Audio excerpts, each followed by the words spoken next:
2026 বিশ্বকাপের semifinal line up চূড়ান্ত, আর এবারের শেষ চার যেন ফুটবল শক্তির সবচেয়ে নিখুঁত প্রতিছবি।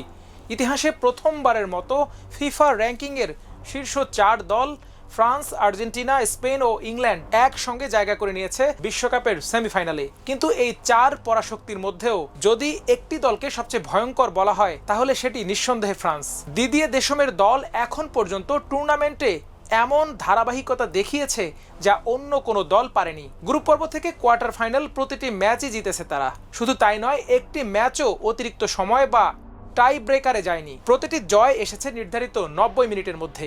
যেখানে আর্জেন্টিনাকে সুইজারল্যান্ডের বিপক্ষে অতিরিক্ত সময় খেলতে হয়েছে, ইংল্যান্ডকে নরওয়ের বাধা পেরোতে হয়েছে 120 মিনিটে গিয়ে, আর স্পেন গ্রুপ পর্বেই কেপ ভার্দের সঙ্গে পয়েন্ট হারিয়েছে, সেখানে ফ্রান্স সবচেয়ে স্থির ধারাবাহিকতা দেখিয়েছে। এই আধিপত্যের সবচেয়ে বড় প্রতীক কিলিয়ান এমবাপ্পে। বিশ্বকাপে 8 গোল করে তিনি শুধু দলের আক্রমণের প্রাণী নন, গোল্ডেন বুটের দৌড়েও সবার উপরে অবস্থান করছেন।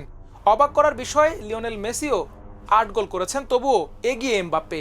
কারণ ফিফার নিয়ম অনুযায়ী সমান গোল হলে প্রথমে দেখা হয় কে বেশি অ্যাসিস্ট করেছেন। সেখানে এমবাপ্পের অ্যাসিস্ট সংখ্যা 3টি এবং মেসির 2টি, অর্থাৎ এমবাপ্পে এখন পর্যন্ত 11টি গোলে সরাসরি অবদান রেখেছেন, যেখানে মেসির অবদান 10টিতে।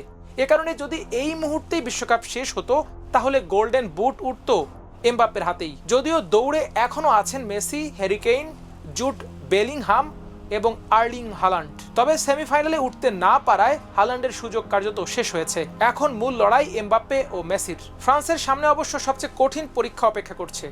সেমিফাইনালে তাদের প্রতিপক্ষ স্পেন, যারা টুর্নামেন্ট জুড়ে দারুণ আক্রমণাত্মক ফুটবল খেলেছে। অন্যদিকে আরেক সেমিফাইনালে মুখোমুখি হবে আর্জেন্টিনা ও ইংল্যান্ড। ফলে 4 সাবেক বিশ্ব চ্যাম্পিয়নের লড়াইয়ে নিশ্চিতভাবেই দেখা যাবে নতুন এক ক্লাসিকো।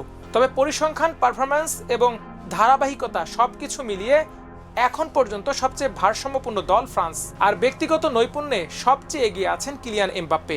সেমিফাইনালেও যদি তিনি একই ছন্দ ধরে রাখতে পারেন তাহলে শুধু ফ্রান্সকে ফাইনালে তুলবেন না, গোল্ডেন বুটও হয়তো চলে যাবে তার হাতেই। এখন দেখার অপেক্ষা, মেসি কি শেষ পর্যন্ত এমবাপ্পেকে টপকাতে পারবেন, নাকি বিশ্বকাপের মঞ্চে নতুন রাজত্বের ঘোষণা করবেন ফরাসি সুপারস্টার। সে পর্যন্ত অপেক্ষা করুন, চোখ রাখুন আমার দেশে স্পোর্টসে। আল্লাহ হাফেজ।